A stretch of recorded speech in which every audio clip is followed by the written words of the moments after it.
Right, everyone. Welcome. This is our final product oriented meeting. Thanks to all who participated in the workshops on this issue. This one has garnered a lot of interest, so I'm expecting we'll have a robust discussion today on plastics and packaging. I think the first thing we need to do is call the roll to make sure we've got a full.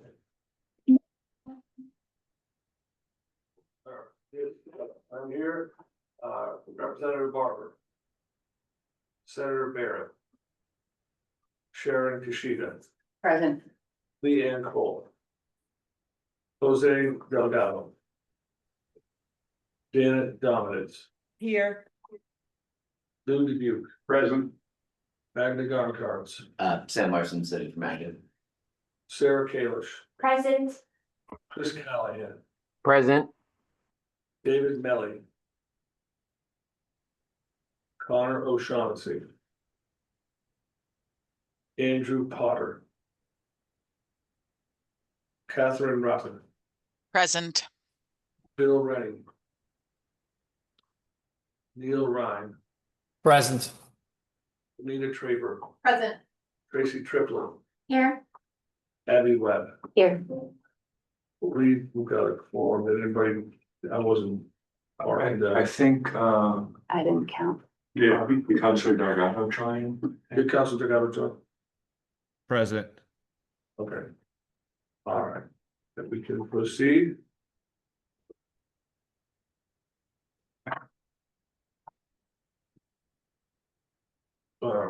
So again, just Greg Cooper's not here today. Don Fisher, Deputy Director for the Hazardous Waste and Solid Waste Division is here. Courtney Rainey is not present. Julie McNeil, our attorney. And Jennifer Hope, he's the Vice President for Greater U. So these are the folks that are doing a lot of the work. Next. Okay, so this is our goals for today. We're gonna get through the administrative issues, roll call agenda. We're gonna vote on batteries. We'll discuss the EPR electronics EPR recommendation. Talk a little bit about past and present packaging, the EPR efforts, talk about concerns, support, and identify support for proposed recommendations. I've got through the roll call, so the first thing we need to do, I need someone to call for a motion to approve the agenda. So moved. Second, Second. all in favor, say aye. Aye. Any opposed? The agenda is approved. Next order of business is to adopt the September 27th meeting minutes. Everybody should have had a chance to review those. So I'll need a motion to approve those minutes. So moved. Second. Okay. All in favor, say aye. Aye. Aye. Any opposed? September 27 minutes or meeting minutes are approved. Next up. Apologies, can we review who moved and seconded those votes? Because I can't really see who spoke. For the first on the agenda motion. Yeah, that's me, Sam Larson. Sam Larson, thank you. Sam Larson at eight. And who seconded? Sharon Kishida. Okay, and for the minute approval, who moved? I made the motion, Juanita Trevor. And who Thank seconded? you. Sharon Kishida. Thanks for reminding me. I'm trying to remember to have people identify themselves because we're not all here together. All right, next up. Thank you. Okay, so this was just to kind of go through what we've accomplished so far. We've really temperature check on paint for our second meeting, did the same with the batteries at our third meeting. We're gonna be doing the temperature check on electronics and packaging today. And a vote on paint first, second meeting, but the first product meeting. We did an initial vote on mattresses at our September 17th. We're gonna be looking for a vote on our batteries today. We're gonna be looking at a vote on electronics on December after temperature check today, and a vote on packaging at our final meeting on December 9th. And you can see that the final votes, really, we've already made the recommendations for paint and mattresses. We're hoping to get batteries out after today's meeting, so that would leave electronics and packaging.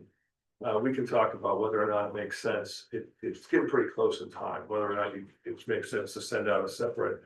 We get there, a separate recommendation on electronics, or just included in the final report, that's legitimate conversation, it's getting to be the end of the year. I don't know how much people are gonna be looking at it, or set it out separately, but it might make sense. So something to think about, whether we just put those two in the final report and recommendation. Any thoughts on any of that? Very good, all right, next up. So everybody should have had a chance to look at the PR recommendation for batteries. This is what we have proposed for the recommendation section. There's obviously a lot of background included with this, but this is what we would propose sending to the legislature. Or if anyone has any comments or concerns, questions about battery recommendation. Okay, can I get a motion? Actually, Oh, sorry, yeah. and maybe this is not, it's not specific to this bill, but, anybody can answer this question, how are any of these, bills prepared for the next wave? For battery, the next chemistry that comes in? This is just focused on the specific batteries. In here, I would say for the same packaging, what's the next greatest? Type of packaging, how forward looking are any of these? So in terms of how specific the legislation will be, Yeah, or, yeah, is it gonna exclude future innovations? Future chemistries or whatever? For batteries specifically, there's definitions that define by size and I think it's megawatt hour. So even if the battery chemistry were to evolve, it would still likely be captured under that definition. I think it gets much more complicated for other material types, but for batteries, I'm confident it will be relatively straightforward. Thanks, Juanita. so the report focuses on lithium ion, but if you look at this recommendation, it is not Right. so limited, so I do think that this would be flexible enough that. There is, probably it's in bill language, all chemistries, but This is Abby from Casella. Another topic we discussed was the performance metrics. You know, they eCare for batteries tend to focus on access. From the perspective of recyclers and haulers, we want to see recovery rates. So if we have great access, but we're only getting 20%, 30% of the batteries, that doesn't protect our people. So I don't know if it belongs in this list, but specifying that there should be recovery-based performance standards, I think would be smart. My sense is that if we get legislation such as this, we would have sufficient flexibility in our regulations to cover those kinds of details. Thank you. All right, can I get a motion to approve the battery recommendation? Oh, sorry, Luke, do you have? No, there's motion. Okay, yeah, thank you. Second. A motion, second, that's Luke, remember. Can I get a second? I second. Abby, second. Any discussion? All right, all in favor of approving the recommendation for batteries, please say aye. I Any opposed?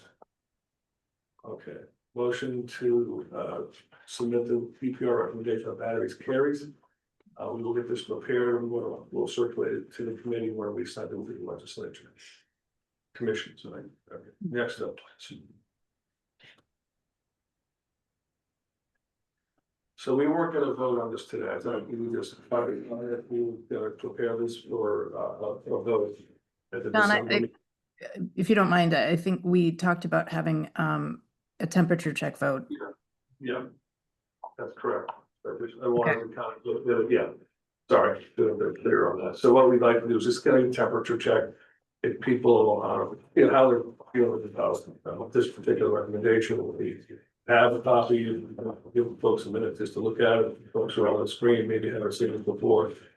This is what we had talked about at our last meeting.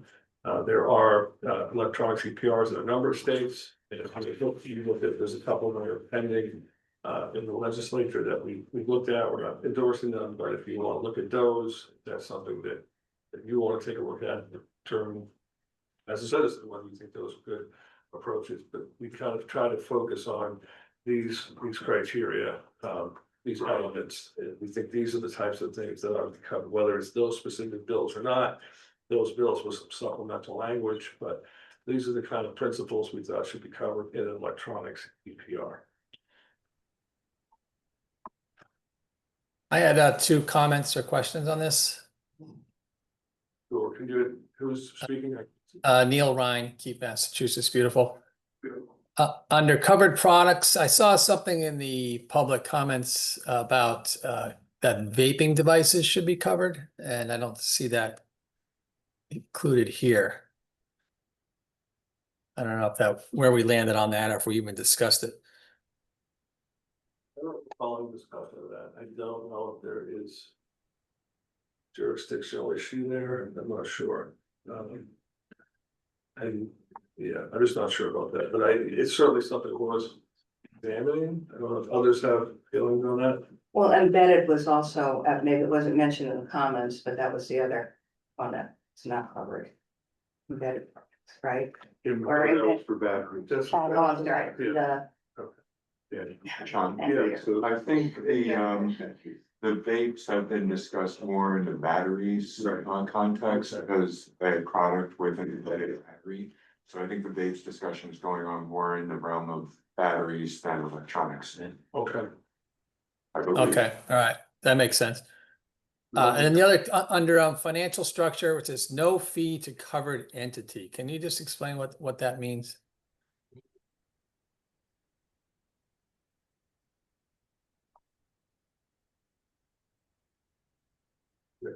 Yeah, I think the covered entity, what that means is that, if you look up 3 rows above that covered entity says household, schools, government, small business.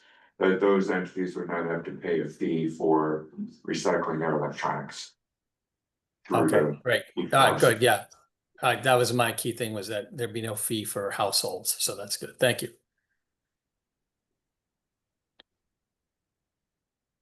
All right, so I think we're gonna try to evaluate, whether to move this to a vote next meeting. I think we're just gonna do a temperature check.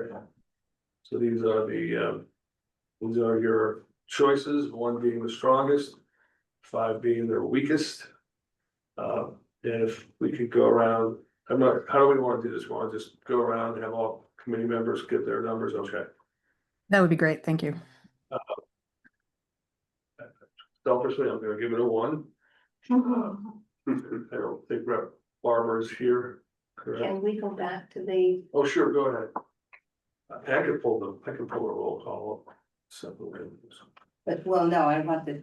No, I know you want this, You but want the I numbers don't in. have the roll quite memorized yet, so. The cheat sheet. If you want, I can read the numbers for you, or read the members. That would be great, please. Okay. Thank you. So Senator Barrett is not here. Correct? That's correct, All right, and Representative Barber, not here.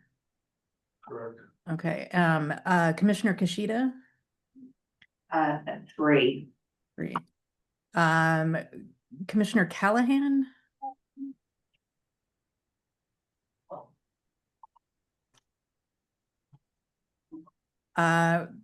Commissioner Cole.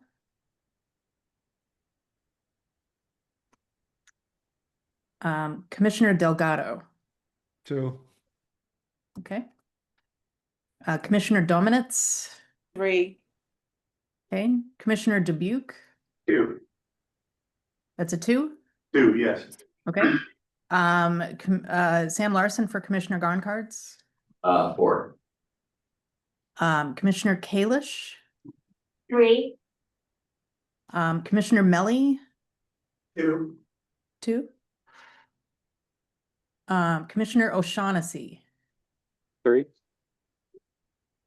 Commissioner Potter. Commissioner Rate. 2. Did I pronounce your name right? Rate. Rate. Thank you. Sorry. Commissioner Rennie. 5. 5. Commissioner Ryan. 2. Commissioner Trabert.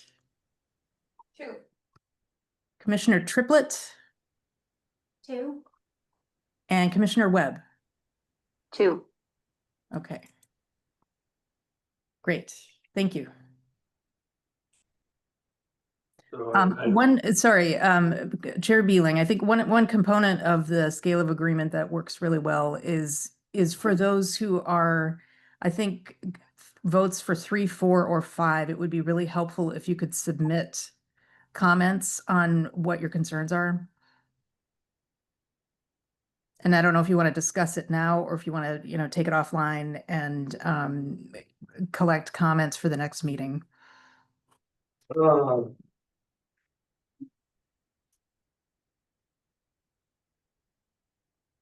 Why don't we start with that? When we have the discussion before the vote next meeting, let's cover those issues. We've got a lot to cover today. Okay. The plastics and packaging. All right. Commissioner Dominitz has her hand raised, just so you know. I was just gonna say, for the record, I've already submitted my comments that would inform my 3 votes, so. Okay. And are we submitting it on the public comment form, or are we submitting it to you, Jen? You can submit it to me and or the DEP staff. That would be helpful, just so when we take this back at the next meeting, we can inform the recommendation with those comments and concerns. So that would be helpful to hear those. Yeah, if there are specific changes you want to see made to this, please let us know. Yeah. See, tweak it. Okay, next up on the agenda.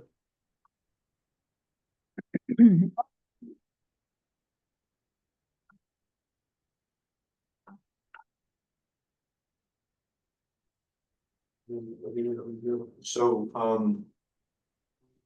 Valerie, are you on the call?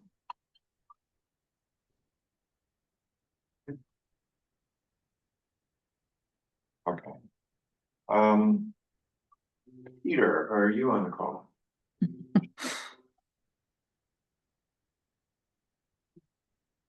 Peter, you're great. Yes, I am. You're on. Okay. Sorry for the delay. Jen, do you think we could flip the order of these two Yeah. presentations? Yes, let me just zoom through. Sorry about that. No problem. Oops.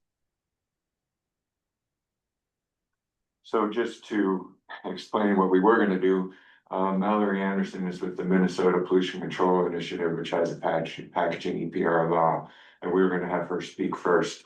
And then Peter's with the Circular Action Alliance that is implementing several packaging EPR laws. But I honestly don't think it's a real big deal to flip the order of those, so we'll do it this way. Just flip the order of the 2 presentations. So, Peter, thank you for joining us. You can obviously explain more about Circular Action Alliance and what you do. But we thought Circular Action Alliance would have very helpful perspectives today, given that they're implementing several of the state EPR laws for packaging. So I will turn it over to you, and Jen will advance your slides. So just let her know when you're in advance, please. Perfect. Thank you very much for having me today. Jen, if we could just move forward one more slide.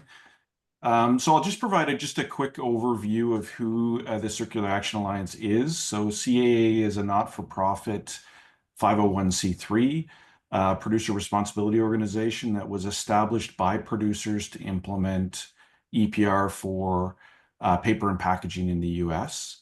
The 24 founding members are listed on the screen and represent food, beverage, consumer goods, and retail industries. We currently are the approved pro in California, Colorado, Maryland, Minnesota, and Oregon, and we are also working in some of the other jurisdictions that are starting to implement. Next slide. So as a compliance organization, our mission is really to ensure producers comply with EPR laws and deliver harmonized best-in-class services. and obviously work with the intent of the legislation, which largely is to reduce waste and to increase the amount that is being recycled. As we move forward, we understand certainly there are usually state-specific requirements that we need to meet. We need to as well ensure that we are leveraging the existing state infrastructure that is in place, and we need to work with our partners in the state to advance circularity of those covered materials. Next slide. So I won't spend much time on this slide. It's just a map that sort of provides an outlook of the activity related to packaging EPR legislation across the country, including where laws are enacted, where CEA is currently the acting pro, and where some study bills are currently underway in some of the states. And then one more slide. So this slide just provides a bit of a high-level summary of some of the key elements in each of the states. So including what materials are covered, and there is some variation between what materials are captured within each of the states that's currently moved forward. What sectors are covered in that jurisdiction? And again, when we talk about the sectors that are covered, it is typically the laws that are in place are focused on covered materials that are generated by residential consumers. There is some acceptance in some of the states of materials that are generated by industrial, commercial, or institutional entities. So that might include schools, small business, public spaces, not-for-profits, or potentially government-operated buildings. And finally, the last column deals with there is some variation in what their funding requirements are. And so some require partial funding and some require full cost recovery for the recycling activities that are taking place. The next slides I have are really, focused on sort of just state updates. And I know that there has been some materials that have been, I think, provided to all of you ahead of time. So I really won't spend a lot of time on these slides. Oregon is really the furthest that is in place with implementation. The program launched on July 1st. We are in the development for that state of a national standard for responsible end markets that we look to potentially leverage in other states. We do have a statewide education and outreach campaign that has been implemented and is being moved forward. And there's still some work happening in that state when it comes to some of the incentives that we're putting in place to move producers from single-use products or packaging to reusables. Next slide. Maine and Maryland. So Maine continues to work through their rulemaking process. They're expected to issue an RFP. Their program's slightly different than some of the other states, but they are looking, I think, to put out an RFP later this year. So they are still moving forward on that side. I'll deal with Maryland, Minnesota, and Washington together. They're in relatively similar places, although their timelines are slightly different. Each of their program plan start dates is 2028. So right now, each of those states right now is sort of in startup mode. They are beginning the rulemaking process. Some of them are starting work on needs assessments, and so that work is moving forward right now. Jennifer, if we just move and we can move past this slide, I'll provide this information, or you'll have this information as part of your package. So if there's additional questions, I'm happy to answer them. We'll stay with California. So California's in their rulemaking process. We are the reporting portal, the interim state addendums, the early fee ranges, and the producer guidance are now available in California.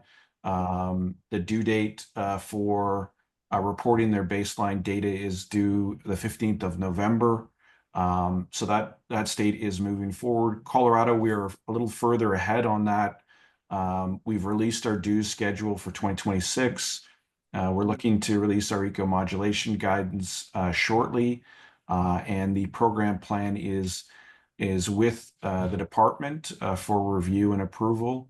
We expect the decision by the department will likely come in by the end of the year, and we'll likely look to be implementing June of next year. I'll move more, and I think, into the meat of things, which is, given the amount of work that we're doing across states, I think we're learning lots of lessons as we move forward and understanding potentially areas in policies that work, that are creating some issues, and potentially areas that would be helpful to address moving forward in future legislation. So we are moving quickly to provide more concrete advice to regulators around the harmonization of their approaches.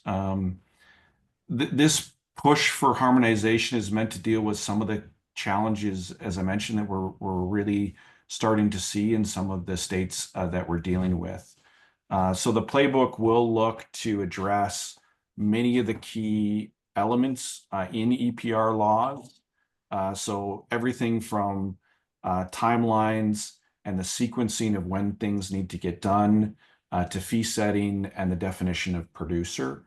So a wide range of elements to sort of talk about sort of what is ideally looked for, and what some of the issues that we as a compliance organization have started to encounter. The goal of trying to move to this harmonized process is really to try to ensure that there's more opportunity for success in implementation, reduce time to implement. I think we've had some sort of starts and stops with the regulatory process in certain states, and there's been problems that have been there. Increase the impact, so the outcomes that we want to see, and reduce some of the unnecessary burden, I think, not only for producers, but also for some of the other interest holders that are involved in the recycling system. Next slide. So harmonization is really one of our key strategic operating principles. Not necessarily meant to mean that harmonization is necessary in all policy areas. We understand that each state is going to have their own specific considerations, but we are seeing the impacts of delivering EPR programs when key elements of the policy are not harmonized, that create additional work and resources, whether that be within the portal of how producers actually have to report, whether it be education that's needed to provide, potentially how we're overseeing things like end markets. All of those things create additional burden that creates additional and unnecessary potential costs within the system. So, just speaking at a sort of high level, ideally EPR laws will establish clear definitions for who is responsible and for what as soon as possible. So I can't emphasize the importance of this enough. When we need producers to report and register with CA, we need to make sure that we can be clear as to who is the obligated party, what do they need to report on. And I think what we have found in some of the states as we have initially moved forward is there has been some vagary potentially around some of these areas that has made it more difficult for us to implement. And so that is a key area that we're looking to try to address as we've moved forward. We've really, in the last year, fielded thousands of questions to help producers in meeting their obligations. And so we've dealt with all of the types of questions that would be dealt with for, again, establishing who is the producer and dealing with questions that you wouldn't imagine on is the wax on cheese a package or not? So lots of interesting questions on that are helpful to try to make sure that we're clear within the legislation as to what is included or not included. We are recommending that when states move forward, that they look at starting with residential materials.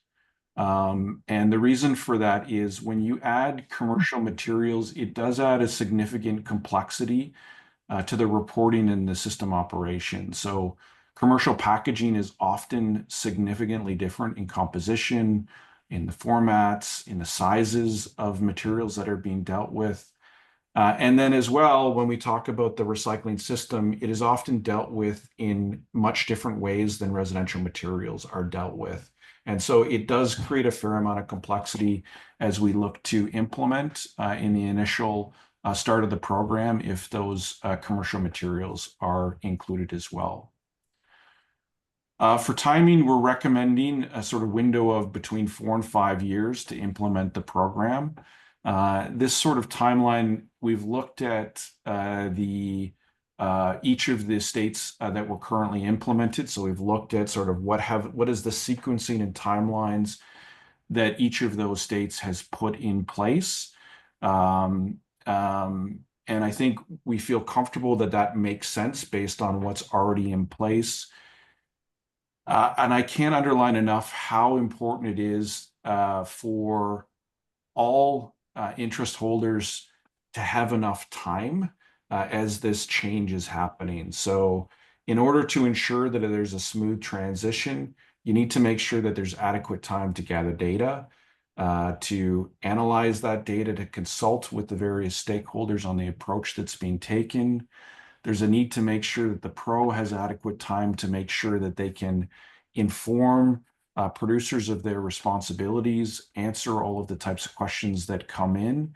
And then as we look to implement, there's the time that's needed to come to arrangements with service providers and municipalities, and there's a comfort level on that side. So at each stage, there's a need to make sure that there's adequate time for outreach, for feedback, and then for implementation. Another area that fits into this timeline is the sequencing of obligations and when things are required within the Act. We are finding that in some states we've run into problems where things are improperly sequenced. So producers may need to report, for example, their supply data before definitions have been adequately described or covered in the rulemaking process. So we've run into some problems when it comes to sequencing. And so I think we're looking at making sure that there's a clear outline of ideally when that sequencing of events happens. On eco-modulation, and I'll speak to this in a few slides as well, but we're recommending that this be done after the pro has actual producer data to inform the decisions that we're making so that we understand budget implications and we can set those eco-modulation factors correctly. For financing, we recommend that the state allow for early fees so that we can cover the startup costs. There is, when we talk about the needs assessment, when we talk about the development of the portal that producers will be reporting into, there are a number of costs the pro has before the program is actually implemented. Finally, we're recommending that some areas be left for the pro to develop in the program plan. This allows for harmonization to some extent across the state while complying with the regulation. It also allows potentially an easier way for if there's problems that occur and issues that need to change, that we can address those issues more easily through the program plan and through an amendment rather than having to go back and amend the regulation. So this would include areas like how reporting categories are set and the fee methodology that's established within, as I mentioned, in the program plan. Next slide. So I just take one example around eco-modulation. when producers report, they report in by covered material categories. The number of reporting categories has varied by state. So I think there's 61 categories in Colorado, similar in Oregon. California has significantly more categories that they have in place. And those reporting categories are set up so that we can establish appropriate fees for each of those materials, and producers pay fees by those covered material categories. What we can do then through that is those reporting categories, we can look at applying eco-modulation bonuses. If there's a particular type of packaging that we're looking to increase the amount of that material, or potentially a malus where we may want to look to disincentive materials. So an example could be PVC is not recyclable in most states. And so, in Colorado, as an example, we apply a malus to that category. And applying those maluses allows it to be easily applied as part of our methodology, and then to provide then a disincentive for some of those activities. Next slide over.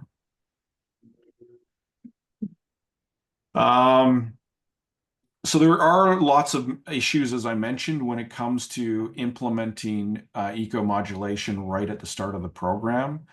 So right at the start of the program, we don't know the supply data. So we don't know necessarily how much of different types of materials that producers are supplying into the marketplace. If we're eco-modulating, that has impacts on the budget. If there's incentives that are in place, then there's a need to make sure that we are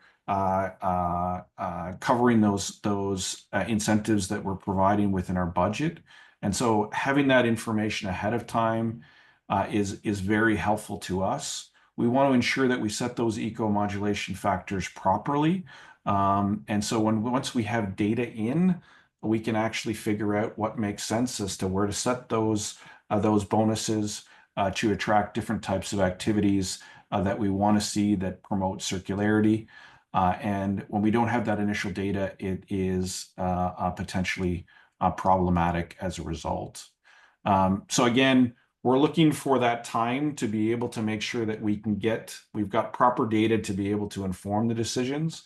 And certainly when we look at other jurisdictions across the world, there is all of them are generally implementing eco-modulation 5-10 years into the implementation of their program. And Jennifer, I see I've been getting questions, and I don't have my chat up, so I don't know if you want me to stop quickly to answer some of those questions, or wait. No need. Nope. Okay. We'll take questions later. Okay, next slide. So we have looked at some harmonized criteria. So collection and recycling rates are easy for us to obtain. Recyclability and eco-design. PCR content is an area that is starting to be required in multiple states, and source reduction. And I think when we look at these types of eco-modulation factors, we're looking to try to, as much as possible, align the EPR principles and objectives, promote material circularity and drive environmental outcomes, make sure that the eco-modulation factors are practical to measure and can be supported by design and verification standards. And again, that we've got alignment across states to promote scalability for producers. And I think if we just move one more slide forward, I think the concern, and this slide unfortunately has gotten reformatted, but I think what we're seeing is we're getting right now multiple states that are sending out different signals into the marketplace. So we have some states that are focused on life cycle analysis. We have others that are focused on recyclability. We've had certainly indications around toxicity in other areas like that. And when you start to get these multiple different signals into the marketplace, it makes it very difficult for a producer to know, how am I supposed to design my packaging? And there's potential that those factors potentially will conflict with each other. And so again, when you add too many factors into the play, you're really diluting the potential impact of what those eco-modulation factors will have on the marketplace to try to adjust producers' decision around design. And so we are looking as much as possible to try to promote more of a standardized approach to eco-modulation factors across multiple states to sort of create more of that stronger signal to producers around how to the decisions they should be making around their specific packaging. And I probably talked for far too long, so I'm happy to take a break and answer any questions that anyone might have. So, the opportunity now for commission members to ask clarifying questions of the presenter.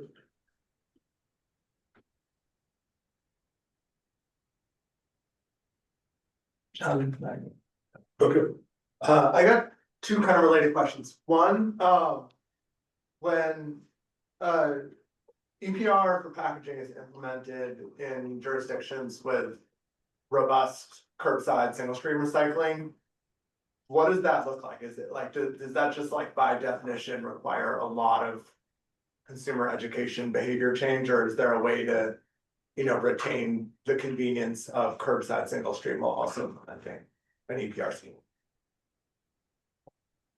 Yeah, I mean, I think so when CAA operates and implements in different states, we're going to have jurisdictions, local governments that are at different points. We might have some local governments that have no programs that are currently in place. For Colorado, there are large rural areas that will not have any systems in place. And so we will be looking to work with service providers to make sure that there is the development of those collection systems and processing systems in place. We'll also be working with large local governments that will have systems in place. So I think we'll be looking to, and again, if I use Colorado as the example, we're looking to build off of what those programs already have in place. And there's different things that we can do on that side. So we can provide additional promotion education materials. We can look to invest in their recycling systems. So there is no doubt that MRFs are always needing to keep up to date with new packaging materials that might be coming through, and also ensuring that equipment's upgraded. So helping to support the infrastructure that is in place. Along with the sort of education side, I think there is that standardization side where often recycling programs can be quite complicated for residents. They may move from one municipality to another. They may work in another jurisdiction. It becomes confusing for them as to what can be recycled where. And so, these types of programs allow for a standardized approach to be developed within the state and to improve the infrastructure that's in place. So I guess that leads into kind of my second question, which is, I was kind of surprised by your assertion that commercial EPR is much more difficult than residential, because I mean, to my mind, you've got millions of people, all who love their, single stream recycling bin, trying to change their behaviors, understand what categories are which, versus, a commercial system, you have better control over your supply chain. You have systems in place already for waste disposal. Like, why do you see that as the bigger challenge than widespread residential adoption? So, I mean, there's a number of angles, I think, on commercial materials. So one, you're potentially dealing with a whole bunch of new types of producers. So, not your typical brands. These are, companies that are selling in bulk. I often use the example right now of, even in a number of these legislations, government buildings are included. And I make the argument to say, like, government buildings is pretty wide. Like, you've got everything from public works buildings to wastewater treatment facilities to potentially labs. And all of those types of facilities generate very specific type of packaging that isn't similar to what you put at the curb. So it's larger format. It's potentially quite unique. It may have hazardous properties to it. So it's much different in that way. So there's different types of producers that are supplying potentially just B2B materials. There's different recycling systems that are in place. So as you start to get into larger entities, retailers specifically are quite good at this when it comes to back office recycling or back of house recycling. They generate large amounts of OCC. And so they generally, make money off of those materials. And so there's systems that are already functioning within the commercial, industrial, institutional sectors. And so that makes it more difficult. It's not the typical residential servicing type of construct that we're getting involved with. Hopefully that helps. Commissioner Dominitz has her hand raised. Thanks. I have two questions. One may be super granular, but I just cannot help myself. So the first one is, I feel like the original EPR program for packaging is the container deposit system, the bottle bill. And we have 10 states with it already. And I'm just wondering how that, so it's statewide, there's no confusion. It doesn't matter what municipality you're in, the way to return your beverage containers. So I wonder if you could speak to that at all, like where that falls into the policies that are already in play. That's number one.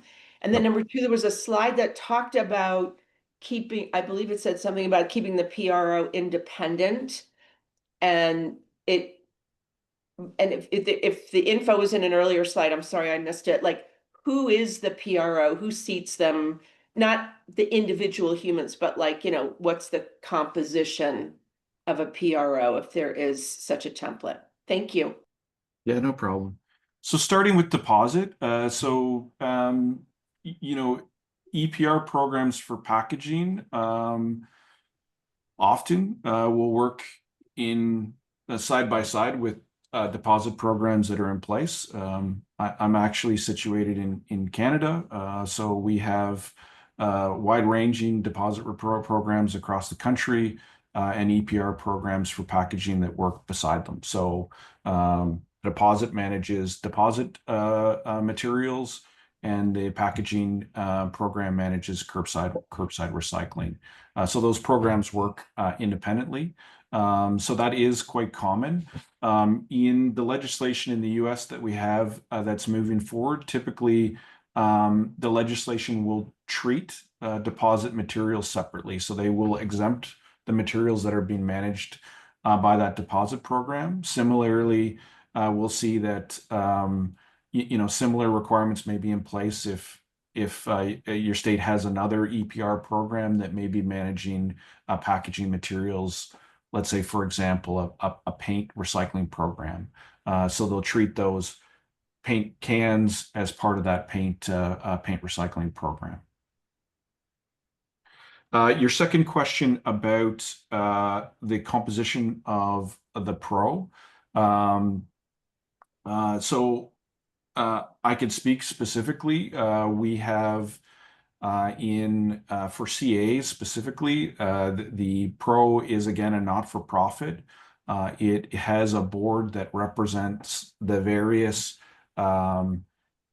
different parties that are supplying materials into the marketplace, and we're very specific as to creating that sort of broader template. We do have state boards that are in place, and for example, in Colorado, we have a separate board that includes some in-state representation as well.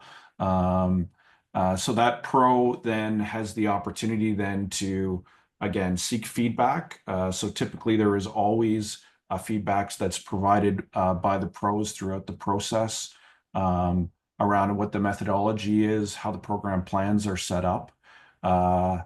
There is agreements that are signed by each of those PROs with the PRO itself, which establishes, again, how different issues are dealt with potentially if conflicts may occur or issues occur as the program is being operated.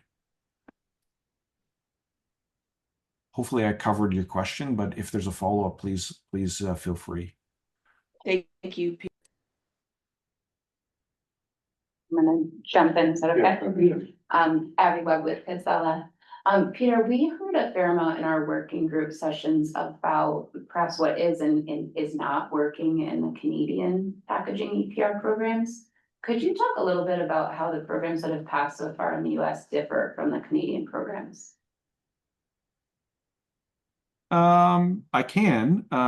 So there is, it's a broad question. I guess if we're talking about packaging, packaging EPR programs in Canada have tended to focus. So if I just start with the definition of producer and covered materials, I would say to you, we have moved to an almost harmonized perspective right across the country, that we have a similar definition of producer that's accepted in almost every jurisdiction, maybe with some slight differences, but almost consistent across the country.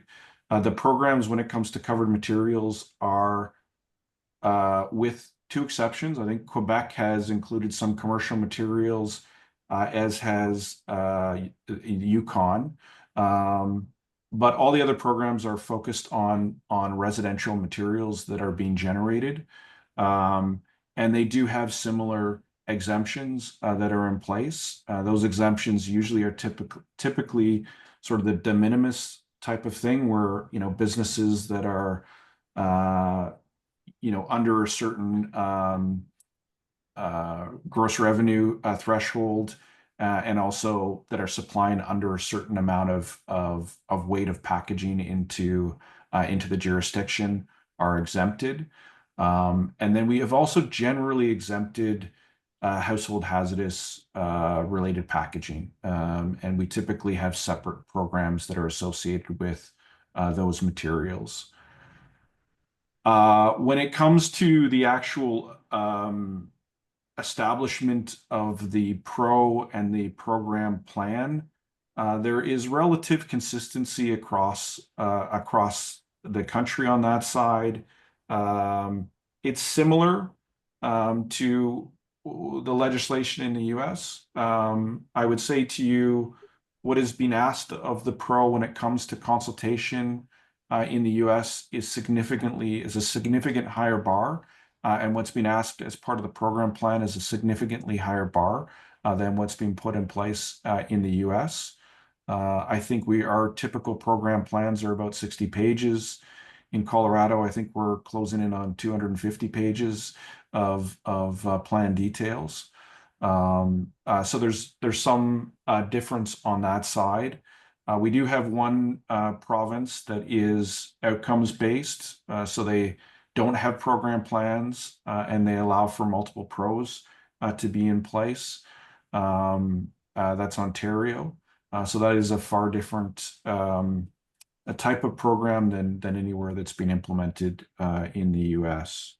I would also say one of the differences, I think, is that the US policies are pushing for a change at a much quicker rate than what has happened in Canada. So when we talk about eco-modulation factors, we've had EPR programs in place for decades in Canada, and we are just starting to put in place eco-modulation factors. And in Colorado, as the example, we had to implement eco-modulation factors at the start of the program. Is that helpful? It is. Maybe just one quick follow-up. Is there any difference in the sort of the relationship between the PRO and the service providers in Canada? Or does that vary as well? So there has, I'm trying to think about that. There has been some variation, I think, on the relationship. And this is sort of evolving. If I take where I am in Ontario, typically the relationship in the past has been the PRO has worked through the municipality. And so funding is provided to the municipality, and the municipality sort of delivers or contracts out the servicing. And we have moved to a system more where it's a direct relationship between the pro and the service provider. That's not necessarily the same right across the country, but it is where we've seen things move, at least in Ontario and British Columbia. Thank you. Any other clarifying questions from commission members? I'm inclined, Peter, what is your schedule? Do you have a hard stop at some point? I think I have a hard stop at 11. Okay, so let's try to do, we're gonna need to get to Minnesota. Do they have, what's their timing, John? In terms of the presentation, Or do they need to leave at some point, just so I'll give time for I questions? don't know. Mallory, are you on now? Yes, I'm on. What's your availability here, time wise? I only have a half hour. Okay, so we'll go through Mallory's, we'll circle back after her presentation, finish up Peter's, and then we'll take our break, and then we'll have questions for Mallory. So, Yes, will we get the presentation sure. at some point? Good. Yeah, we did, we were a little late arranging speakers for this meeting, so we just got the presentations recently, so we didn't have a chance to share them prior to the meeting, but we will do that after the meeting, including posting. Thank you. Okay, Mallory, floor is yours. Right. Hello, everyone. So I put together just the kind of general Minnesota law summary for you all to talk through. So my name is Mallory Anderson. I'm a new employee at the Minnesota Pollution Control Agency, which is the regulatory body here in Minnesota that will oversee the implementation, or particularly the agency's duties associated with implementation, which includes enforcement compliance, overseeing the advisory board, and a few other tasks that I'll get into. So I formerly worked at the most populous county in the state, Hennepin County. It contains Minneapolis and its ring of suburbs. It kind of really does go from urban to rural in some places of the county. There are farms still.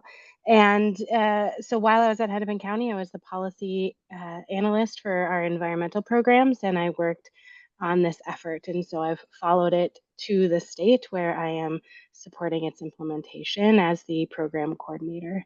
Next slide.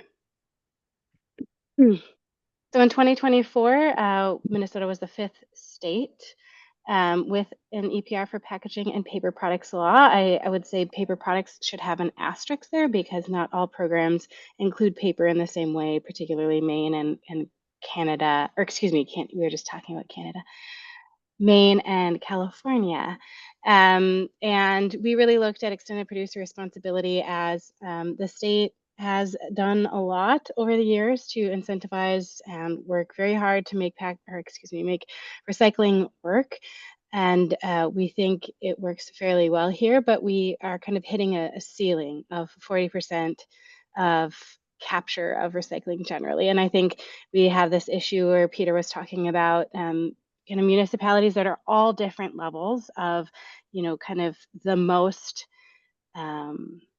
clear and effective education and outreach with following best practices to places that maybe they have some poorly labeled bins where people can do kind of a voluntary drop off because of different reasons. Maybe it's very rural and having a truck go from door to door is really inefficient, or many reasons. Maybe it's a cost issue. And so we have also seen the increasing costs of recycling services, but we also kind of have this ambitious goal of looking at reuse and waste reduction, which many of the states have, particularly California, have looked at waste reduction, and really trying to figure out what are the options, and are there places where we can push this material up what we call the waste management hierarchy, of course, from disposal, landfills, and waste energy, all the way up to not using materials at all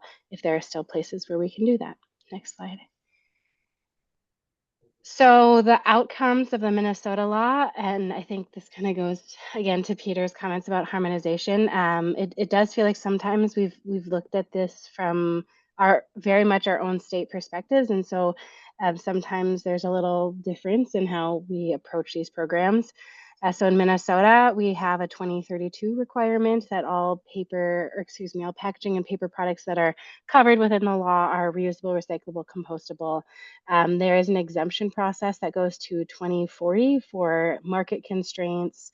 And then there's another exemption allowance for that requirement to kind of allow space for producers to dig in on materials that are recyclable, but maybe the markets just aren't quite there by 2032, giving space to kind of evolve and adapt beyond that date. And then I think a big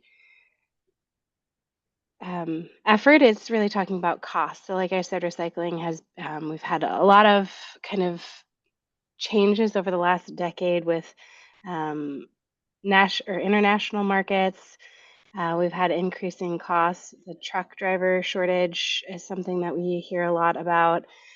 So, helping to find ways to maintain recycling service across the state and expand it while helping ease local government and state costs and costs on the actual users of the system. We want to incentivize sustainable packaging. What that means, I think, is where we sometimes differ. We want to expand options for refill and reuse. Like I said, we want to make sure that all of our covered entities, which in Minnesota is beyond residents, it includes, state public buildings and spaces. It includes certain nonprofits, and it includes childcare and schools. So we really want to make sure that these folks are getting high levels of convenience and service that maximize collection. And we want to kind of lean into those best practices for education, which is simplifying and standardizing recycling across the state. So having this kind of universal minimum recyclables list that says this is what you can recycle across the whole state, and making sure that the folks and the facilities within the system are able to accept that list and or are able to get new equipment to process everything that's on that minimum list within kind of a reasonable time frame for the program to start. Next slide. So in Minnesota, like I said, we have paper products. There are some exemptions to what's a covered material, but we have packaging, food packaging, and paper products. Minnesota statute has a few different definitions of foods packaging. This definition of food packaging excludes like utensils and certain things like that. So it's really about what the container by which food is sold and moved, and not kind of those accessory pieces. Our definition of package is from the early 90s, I think, for our, and is kind of a very broad and all-encompassing definition of packaging. And then our paper products definition, again, is very broad and all-encompassing. And then it's narrowed down through certain exemptions. Exemptions, I think, make the program a little more complicated because then in some cases, you might have materials that are going to a material recovery facility and aren't covered. So it creates kind of a mismatch of what's going into the recycling and what's being covered by costs being covered. The other exemptions are also sometimes because these materials aren't meant to be in a curbside commingled recycling system. And maybe there's something really challenging about them. So certain hazardous products, if they need to be collected outside the curbside system, there's an alternative collection program. But there are certain exemptions here that we had to accept. Next slide. So again, Minnesota, we have that 2032 requirement, which for us is kind of in addition to eco-modulating those fees, a way to really see the outcomes we're looking for, which is kind of pushing circularity and pushing materials up the hierarchy into that refillable, reusable category where possible to minimize material use, ideally. And so this is, I think, something a little more unique, but was really important for broad support to be maintained through our environmental community and our counties and cities to kind of see that benchmark of that big goal. Next slide. So I think this has kind of become a bit of a cornerstone of most of the programs where there's a universal acceptance list. So Minnesota will have one for recyclables. I don't want to say it's going to be like single sort commingle, but that's kind of an assumption, or that we'll continue to navigate as we go through our needs assessment. We do have a compostable labeling law, so the compostable list will follow very closely what's meets that law for packaging. And then there will be alternative collection. So materials that need to be collected outside a traditional commingled program. There are materials that can be recovered and recycled. They just don't work well in this commingled system. So we have these 3 lists. And it's kind of similar, I think, to Oregon in that the state will define these and then have those ready. Next.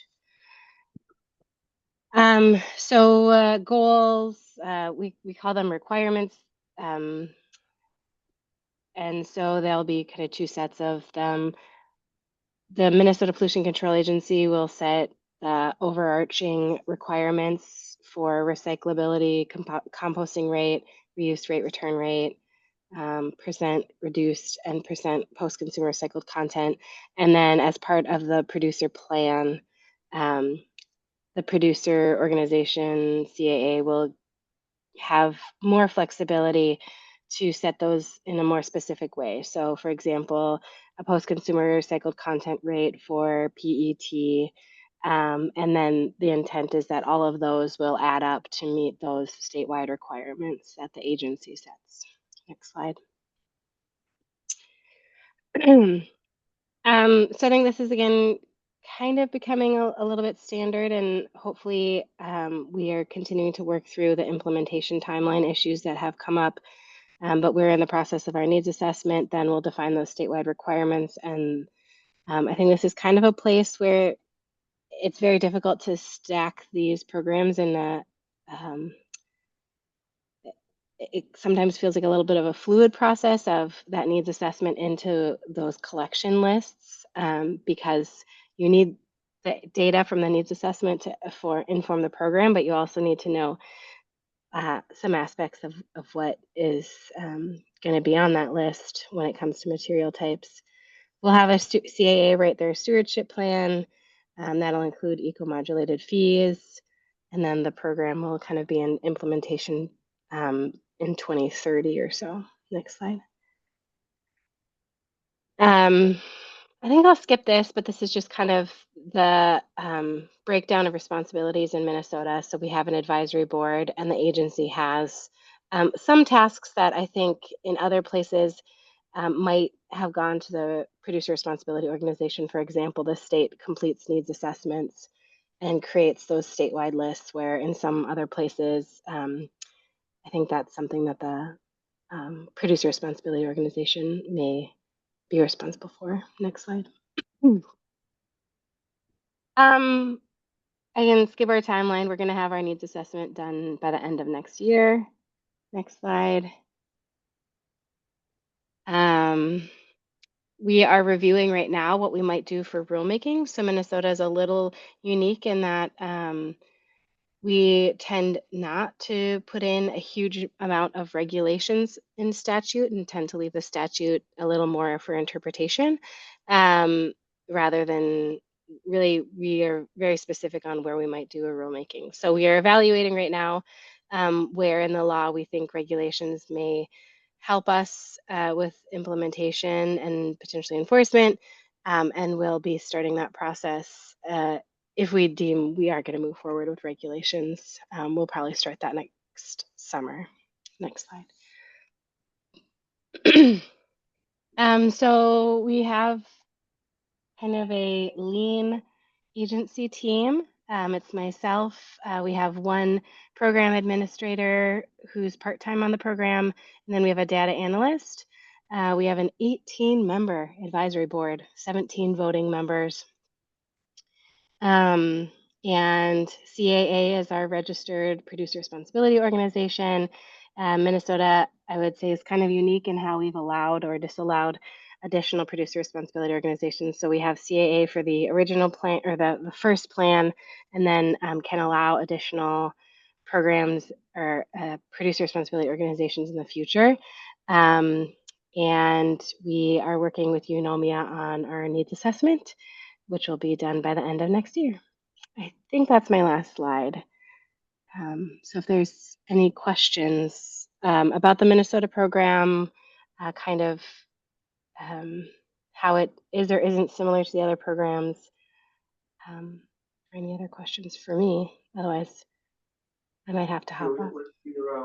Thanks, Mallory. So we have some commission members have the opportunity to ask clarifying questions at this point. Louis Buke has asked to ask a question. Hi, Mallory. Earlier in your slide, you had outcomes or goals, I can't remember what it was, but it said to reduce consumer costs by at least 90%.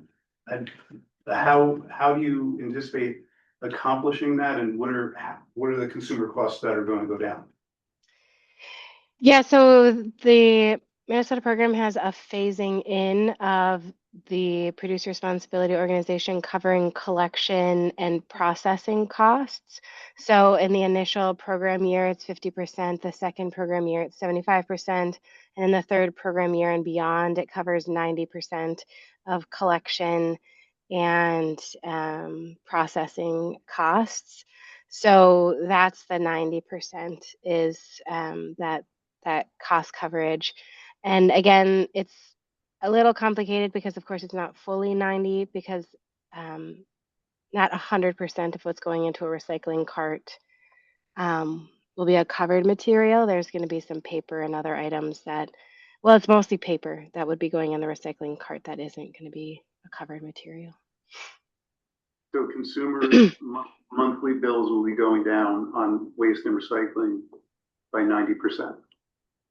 Right, yes. And there is some ability for a hauler or a processor, like a material recovery facility, to make up the difference if that cost coverage isn't covering their costs. So it might not perfectly be 90%, but it'll be very close, we hope.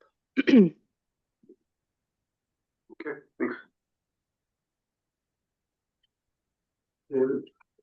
I know you haven't gotten to the point of actually reviewing a PRO draft plan, but one of the things we're thinking about in terms of the legislation is the idea of sort of what that relationship between the state agency and PRO is in terms of, you know, you get a plan and the state basically saying, this is not up to snuff, it's like, go back and do a better job. How to, either in the statute or just in sort of your implementation, how do you envision that relationship playing out between the regulator and the PRO? Yeah, so I think the main, so if the plan meets the statutory list of what's included in it, our main tool would be to argue that we don't think it will meet those statewide requirements. So if we think that the plan isn't ambitious enough to help us meet those requirements, that'll be the main place that we can ask for improvements. And then there is a process if the producer responsibility organization doesn't meet their performance targets, they have to do plan amendments essentially to improve the plan to help them achieve those program performance requirements. So when it comes to actually approving the plan, I think in Minnesota, we take the collaborative approach more of working, you know, with CAA and Eunomia in this needs assessment process to make sure that we are getting robust and valuable data that will inform a plan. And then we have a pretty intense review process of that plan, including a pre-review by our advisory board. So the advisory board kind of has the first chance to give comment on the plan, and then CAA could then take their feedback and make improvements before it gets formally submitted to the agency. So the intent, I would say, in Minnesota is really to try and have the most collaborative process to create a shared vision as possible. But we think we do have some tools if we read the plan and we feel it's missing something. Well, with the cadence of that assessment and amendment of stuff on an annual basis, is there a lag between when you have the data and when an amendment would be triggered? Right. So there would be potentially a year or two lag. So a report would come in. That report would identify that they're missing some performance standards, and then an amendment process would have to start. So it would potentially be probably 2 years to get that plan amended and back on track. It's much. Anita Traver, representing Math Recycle. So in the discussions for development of your law, was there a discussion around basing your goal around like product, life cycle analysis, basically like trying to reduce carbon emissions versus increasing circularity, and kind of what did that conversation or evolution of that process look like? Yeah. I think in Minnesota, there is an emphasis on circularity. I think that is intended to be with the consideration of other environmental impacts. So, considering the use of toxic substances as best we can to say, is this decreasing recyclability? The use of additives that are considered chemicals of concern, and then I think we want it to be a both and. So how can we maximize the system to reduce overall impacts? And I think time will tell as we move forward how well we can do the both and. But that's the intent, is that we both think of how can you keep materials in use for as long as possible, while also considering, transportation costs and the actual environmental impacts, including greenhouse gas emissions with the manufacture and movement of these materials. Second follow-up question, sorry. About staffing. So you had mentioned that right now Minnesota has a pretty lean staff. Sounds like 2.5 people if the data analyst is full-time. Yeah. How was that structured, and what recommendation would you have for a different state designing a program to have more adequate staffing to accomplish, what's required? I mean, I know Oregon's team, I don't even know the count. It had to be, yeah, it's huge. Yeah. We still have another FTE. We're hoping to have another programmatic staff, kind of a general programmatic staff. So then that would bring us up to another person. And then we do have long-term planning for adding compliance and enforcement support. But generally, I think it's also structured on how our agency is structured. So for kind of the support, like communications, rulemaking, and regulations, and compliance and enforcement, a lot of that is just kind of baked into the programmatic costs that we're charging CAA, and we're not actually adding FTEs. We're just kind of charging based on the staff time estimates that we already have generated. And so I think Minnesota has a fiscal note process. We did intend to have probably about double the team that we have now.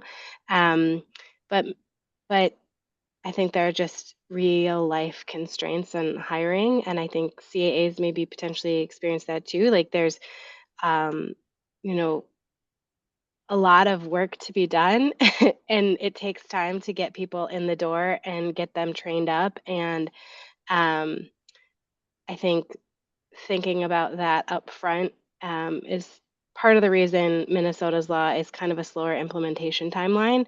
But yeah, we did plan on having about double the team at this point, and it's just the reality of getting positions posted, and the hiring process has taken a lot longer than we anticipated.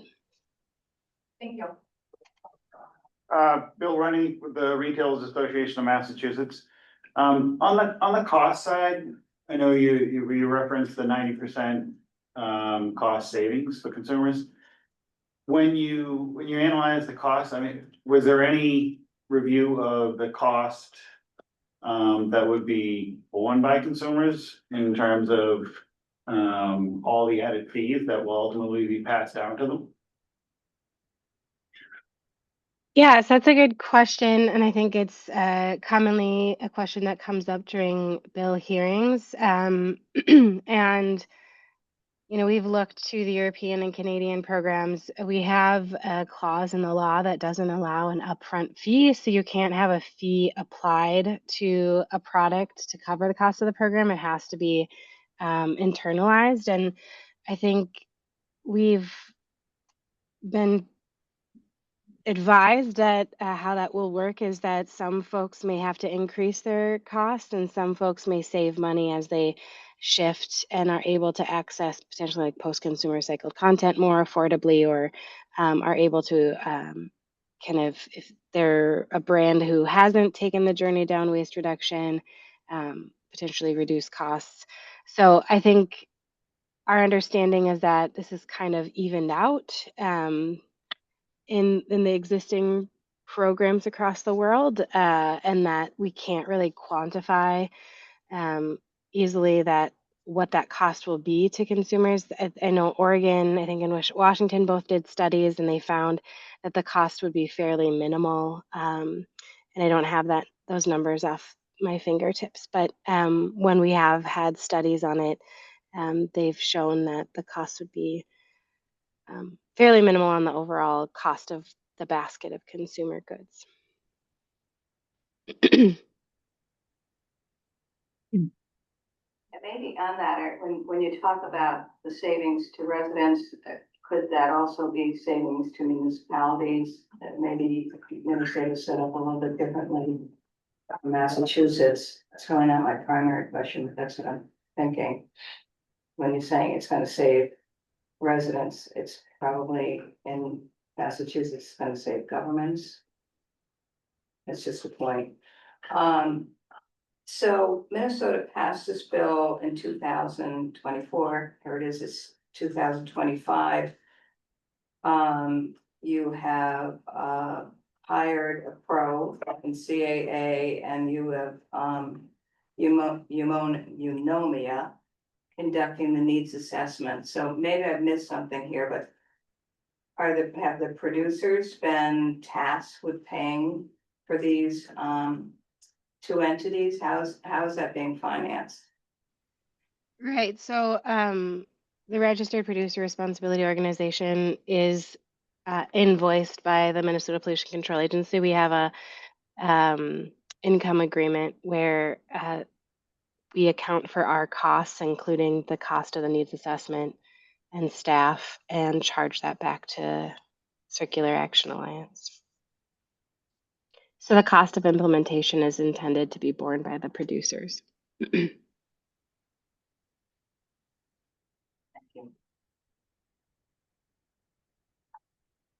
Any other questions from commission members?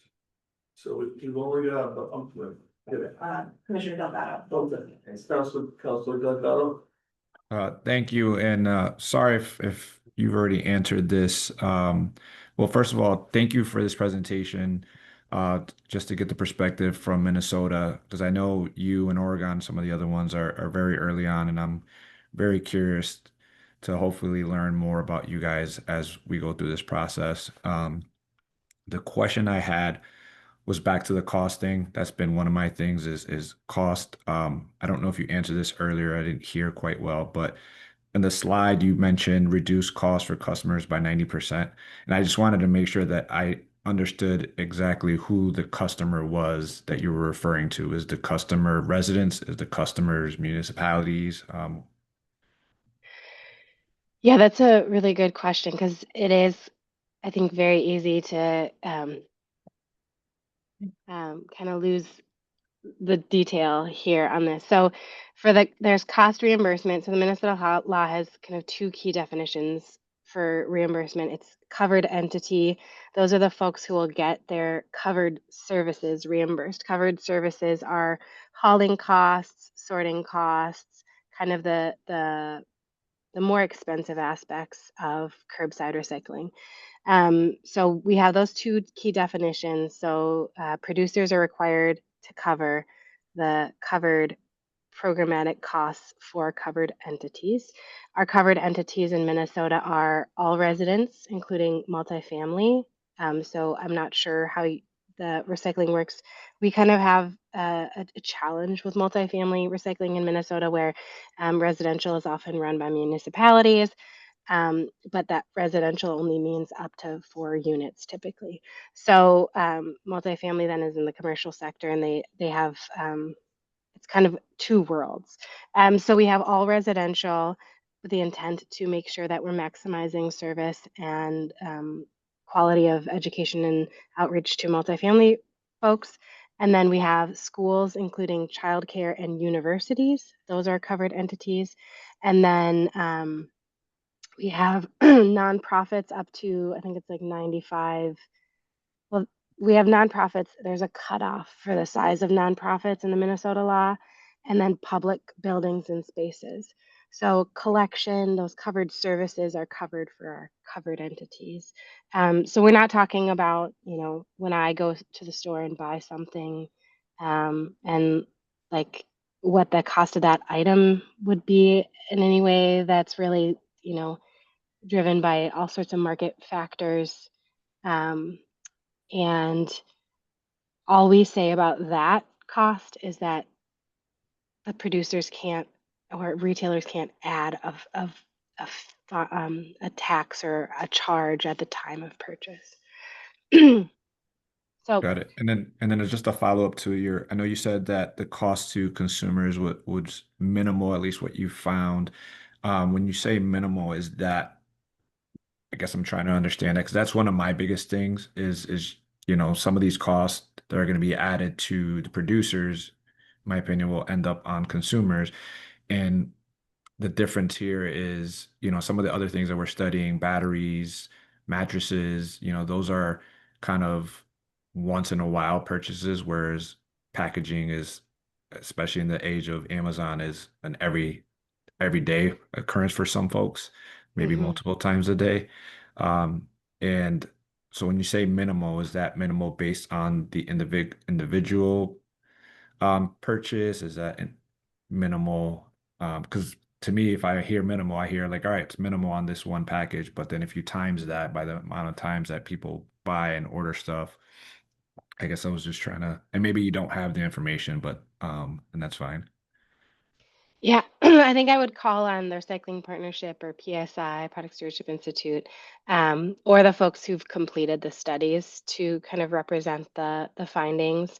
I think that would be my recommendation is to invite someone who's got more of that expertise because I've definitely shifted um, to implementation more than kind of the um, having those at the top of my head, those answers. Definitely. Thank you. Thank you for your time. Mr. Donovan. Hi, just at the risk of sounding totally naive, I just want to add a comment to the recent back and forth, which is it's called extended producer responsibility. So I just don't want to lose sight of that. It's not extended consumer responsibility. So I understand there's, a lot of work to do to actually get the right policy in place, but I just wanted to add that commentary. Thank you. All right, I think our speakers are at times. Thank you very much, Peter and Mallory. for your time. We're gonna take our 10-minute break now. Peter has his Yeah. hand up. Oh, we have one more? Yeah. I was just going to, I just thought, I just read through the thread on the questions on small business, and I just thought it would help to provide a bit of a clarification. So, so when I talk about residential and when I presented, I was meaning both single family and multifamily homes. So that would include condos and apartments. The other thing I'd say is I certainly understand the comments in the discussion in the comment section about adding a small business. I think from a collection perspective, I understand because they're getting collected on the same routes. I think for the compliance organization and for the producers, the difficulty is we need to provide them guidance on how to report on the amount of materials they supply to a small business. And that becomes quite difficult when you talk about, well, what do we mean by small business? How much paper, as an example, office paper is going into those small businesses? How can the producer isolate that material? And then we'll get some oddities in that system. Again, you'll have like fountain pop,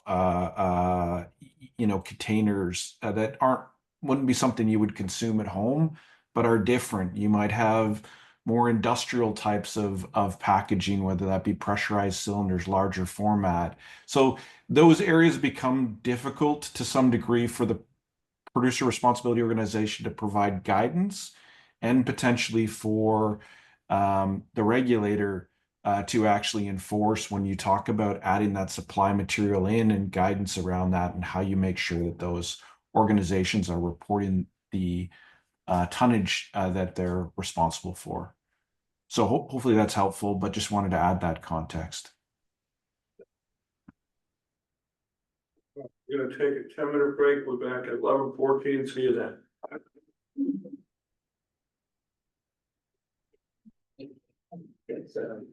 Sorry about that. Oh, that's so fun. Yeah.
Understand whether or not they should be home in their dish.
It's time to have a discussion about the plastics and packaging EPR. Now, as I mentioned earlier, we've received a lot of comments already.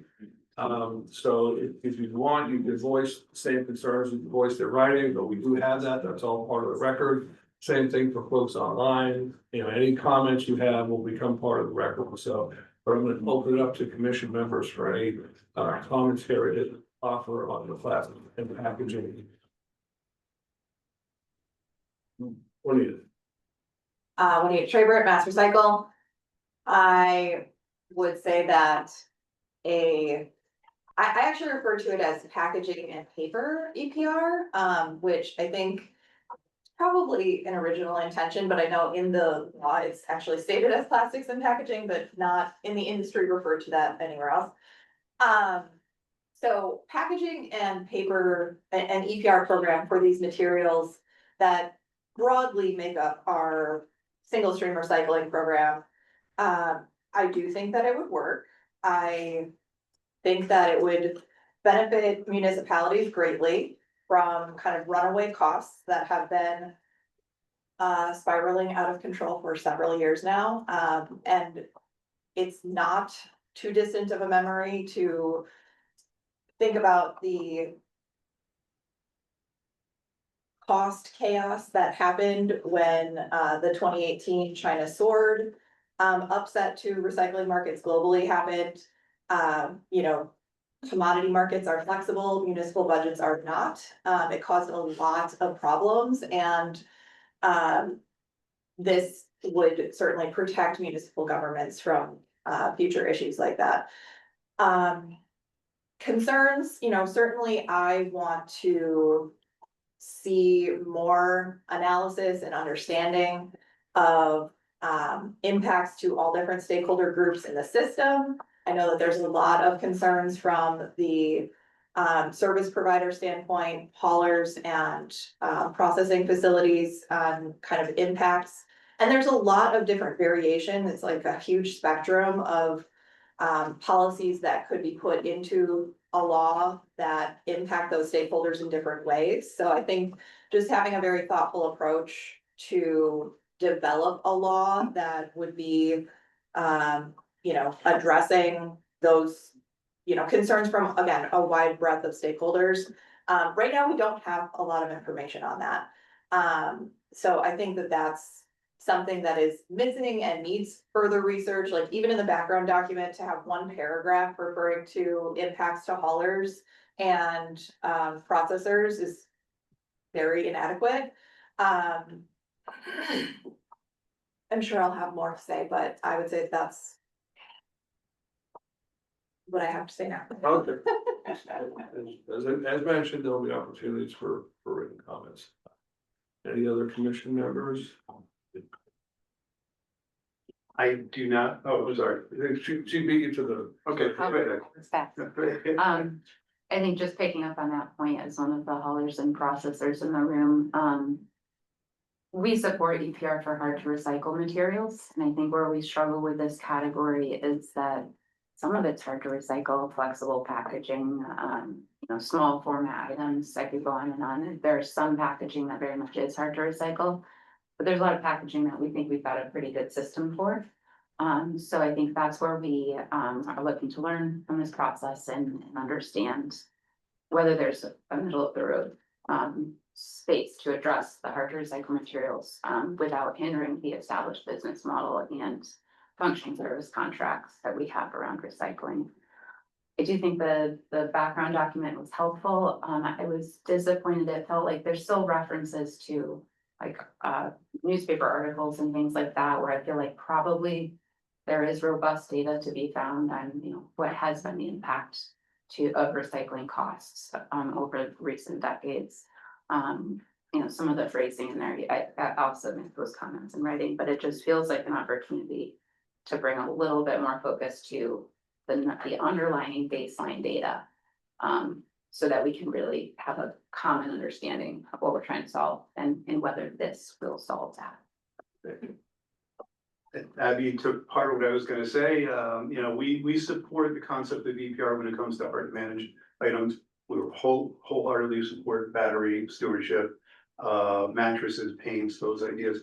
As Abby said, plastics and packaging is not a heavy lift. My concerns are well documented. I put the letter in, I've sent to all the commission members.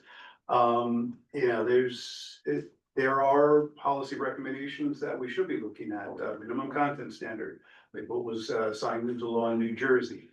Senate Bill 633 in California, which looks to get all the funny business of recycled material coming from out of the country. These are ideas, that are going to make recycling commodities more valuable. And that's going to increase recycling, and everyone will benefit from that. That's the recommendations that we are pushing. And we need more research on cost, because we have people saying today that there are studies that say it's not going to increase cost. But we've got plenty of studies that show costs are going to go up. They're going to be significant. They're going to be a regressive tax on residents of the state of Massachusetts. So we really need to do further research before we push forward with any recommendation on EPR for packaging. Thank you. I think David has his hand up first. Yeah, I think one of the things that I think about a lot specifically with this compared with other product categories is that what a EPR program looks like and what covered entities look like and what the goals are. I mean, because plastics and packaging are such a broad category with so many different applications, I think there's a really, really important role for the state agencies to play in directing the PRO. I think some of these, the lower hanging fruit, so to speak, a PRO has been really established in other jurisdictions, can kind of like do its own thing, and we're reasonably confident as, other stakeholders that it will do a good job. But I think that it's going to be really important when legislating a packaging EPR system to give DP a good amount of authority to say, this is what we want to see in a program. And if what the PRO comes back with is insufficient to, quickly and effectively require a program. I think one of the things that I would also love to see in an EPR packaging legislation is not just, implementation of eco-modulation and more sustainable materials, but targets for waste reduction overall.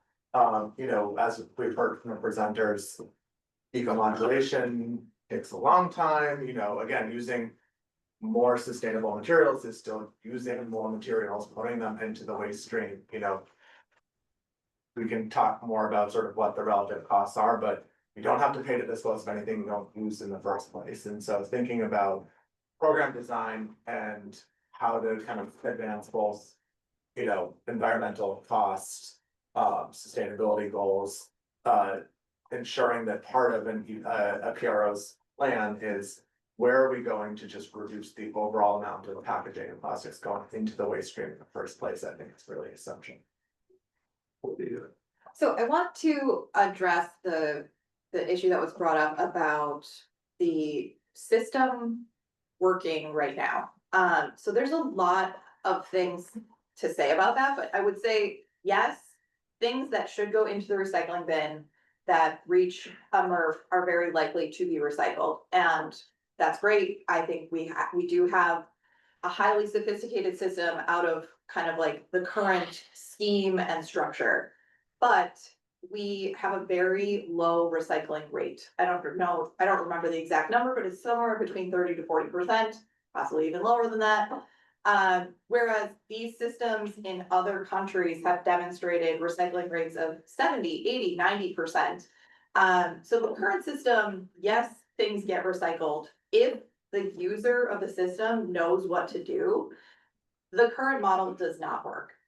There's state education that is trying to reach people.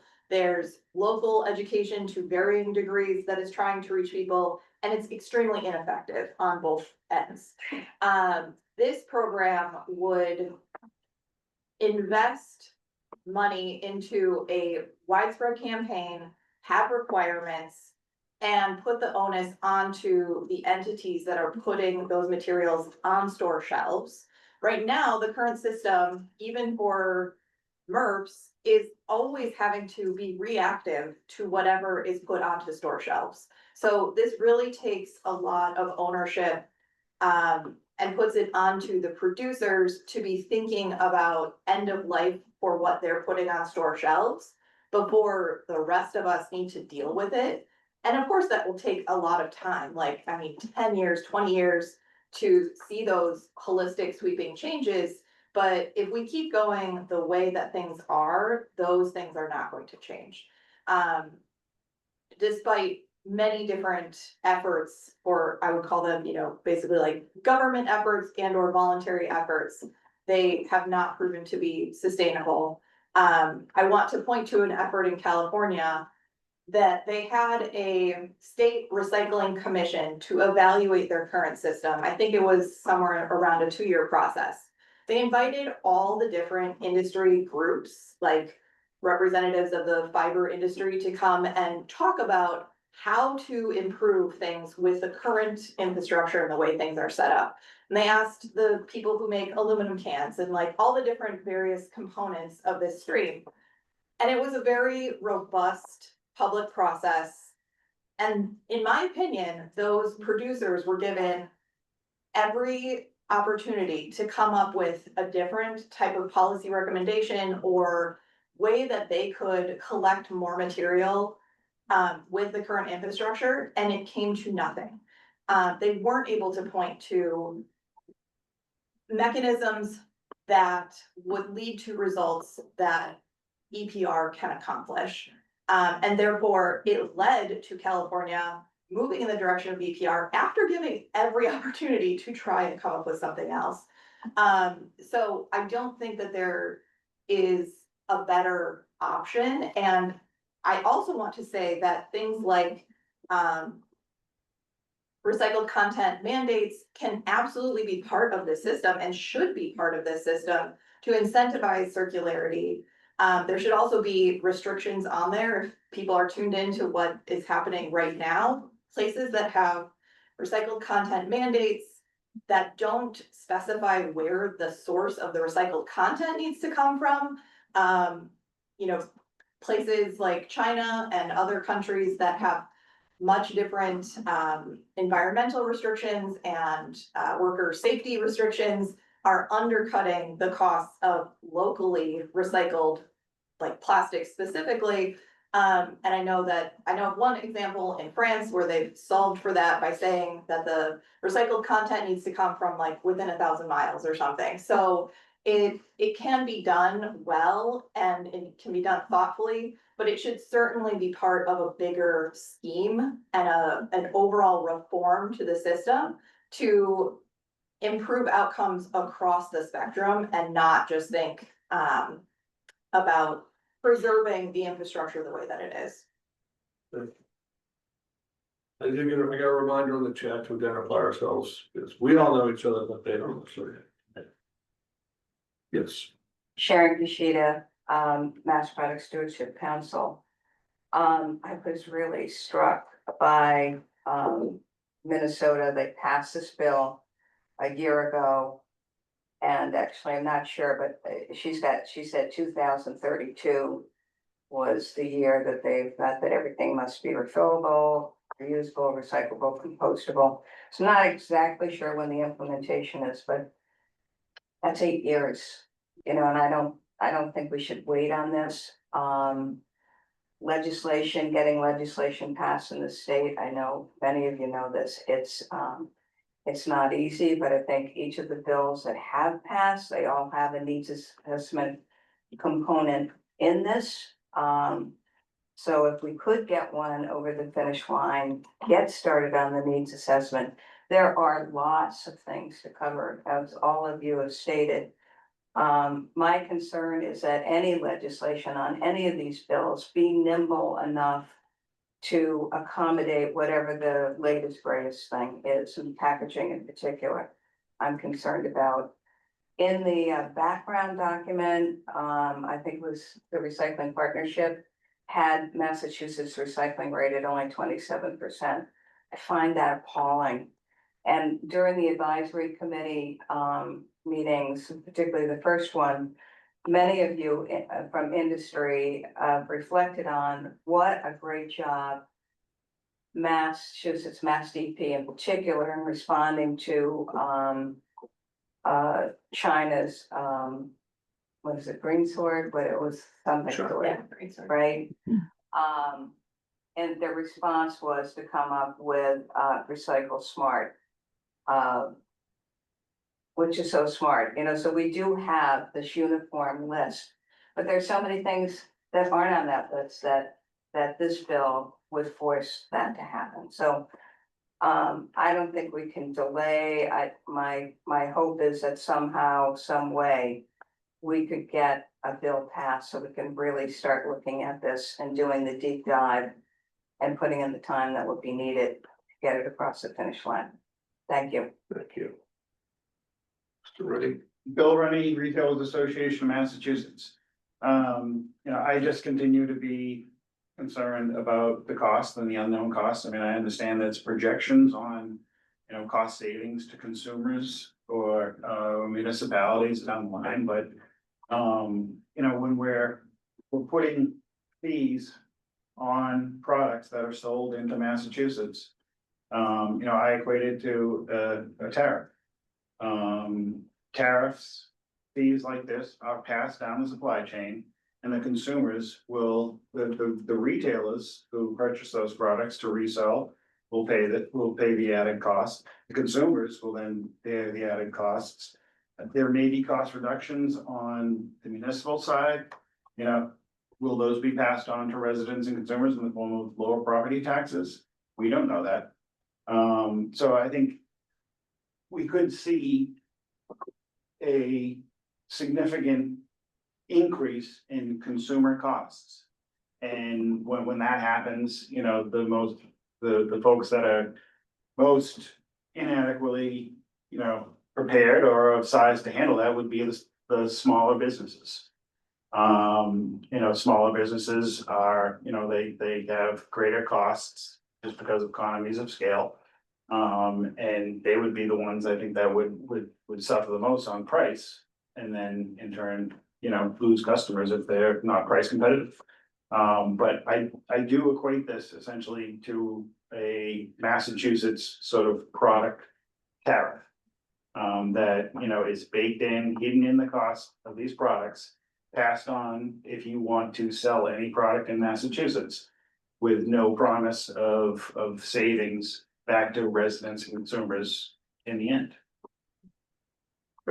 Want to reemphasize what Bill said. This is a grocery tax. That's what this will end up being. But when we say that something needs to be done, something is being done in Massachusetts. We've got companies like Casella, WM, USA Waste and Recycling, who have invested millions and millions of dollars to improve the recycling infrastructure in the state. And, we're concerned that something like EPR would have damaging impact upon that. And that's something that really needs to be addressed. Tracy Triplett with the Attorney General's office. When we're talking about the recycling rates, this is a small question. Are we talking about things getting to the MRF or things actually being put back into commerce because they've been recycled and are made into products? Because that's got to be very low comparison to what's collected or processed, right? I think the 40%, the 27%, like what does that recycling mean? It's not, especially with plastic. There are a few different ways to calculate that, and I think you see them sort of being lumped together and taken apart. And so I think some of the numbers that we looked at for this, preparing for the session, were actually based on assumptions of participation rates. They weren't even really tonnage based. So I think it's an important question for us to understand, and similar to all of the other category types we talked about, let's make sure we understand what the rates are that we're looking at. And I will say that we calculate the residue rate on what comes out of our MRFs and doesn't go out as a bale and into a new product. We can certainly provide that data. But I think in general, we're talking about what percentage of the material makes its way to the MRF, and then we're also interested in what percentage of that material ends up in a product. At the end of the day, that's where the environmental benefit lies, is getting that material back into a new product and not having to extract new resources for that product. And something that goes into a bale is different from going into a product potentially. Sure, It's not absolutely. So intermediate. we meet specifications set by the mills, set by the, the different folks who are using that product. We meet their spec, but usually there is an allowance for some non-target material. So I just want to address a couple of things, but I'll start with the recycling rate. So typically when a recycling rate is stated, it's what was pulled out for recycling versus what was in the trash. So a 27% recycling rate means that there was whatever the inverse of 27 is, 73. 73% that went into the trash. We can all agree on that. Yeah, so, I think that that's going back to thinking about a recycling rate and thinking about how much recyclable material right now in our current infrastructure goes into the trash. And that could be a function of people not having access to a recycling bin. It's probably more likely that it's some function of them not caring, and that's a different issue and kind of a cultural problem that I think could also be addressed through thoughtful reform of the entire system. But I agree with you that looking at so like what makes it to the MRF and then what gets taken out of the MRF as it shouldn't have been there in the first place, so it's like residue. And then when it goes to a processor, there is even another portion that's skimmed off that shouldn't have gone there, but met the specifications for the bale. I think that getting into that degree is a little bit minutia for the purpose of thinking about the system as a whole.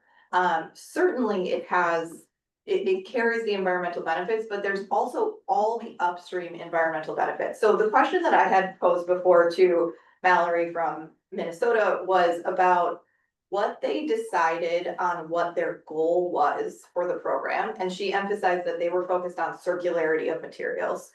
Oregon took a completely different approach to that, and they wanted to reduce emissions up the supply chain as much as possible. And so, and I would say that that's the way the British Columbia program also functions.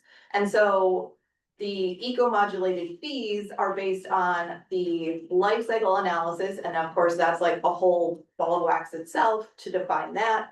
But I know that from analyses that were done in British Columbia, things like flexible packaging, so like a pouch, like, little kids have these applesauce pouches. The pouch itself is currently not recyclable in our current infrastructure. However, the life cycle analysis that has been done identifies that as having the lowest carbon footprint of other material types that could be carrying applesauce. So it could be in a plastic jug, it could be in a glass bottle. And all of those have different other things to consider, like toxics and, like health impacts and things like that. But just from looking at transportation and material inputs, and even handling that as trash, it has the lowest carbon footprint. And so I think that is something that would need to be identified to guide a conversation on what should be included, shouldn't be included, and then down the stream of that conversation would be, again, how how all the different stakeholders are impacted within a change like this. I want to address the cost concern because I do think it's a matter of looking at the kind of original research there's like 4 studies, I think, that were cited in our background document.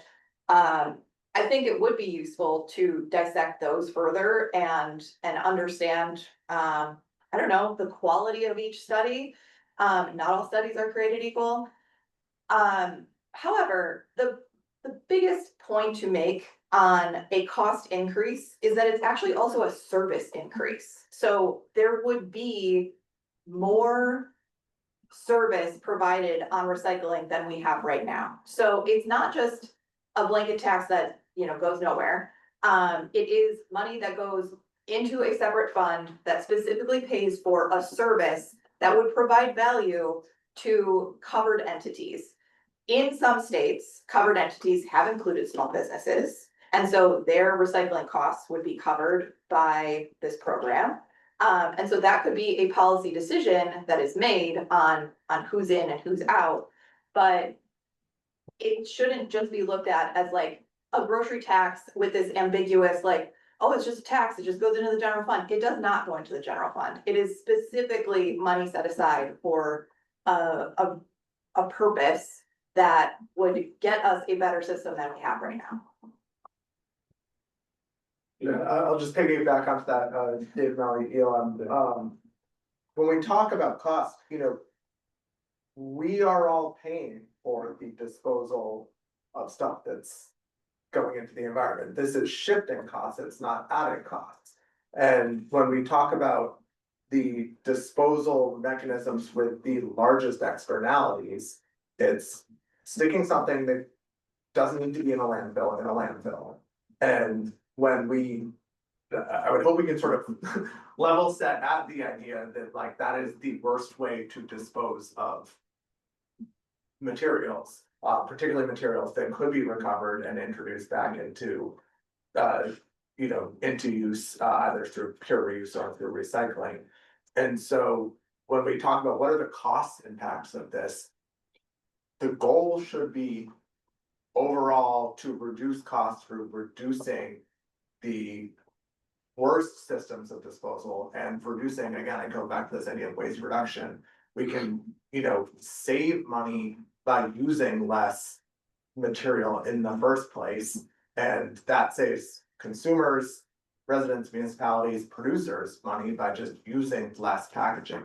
So I think, you know, it's important to get the details right. It's important to have a system that doesn't, you know, create more complication than it needs to. But when we talk about the cost of this, we like, again, we're not paying for it currently, we're just paying for it in different ways.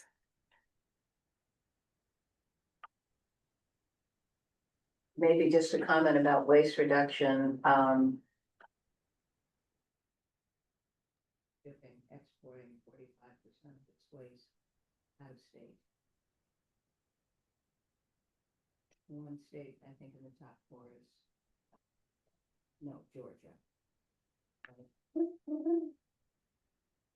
Yeah, on the, John Fisher from MassDEP, on the waste disposal for export, more and more of that is going by rail, which means it's traveling further, and some of the significant states are Ohio, Alabama, Georgia, South Carolina, and Michigan. By rail.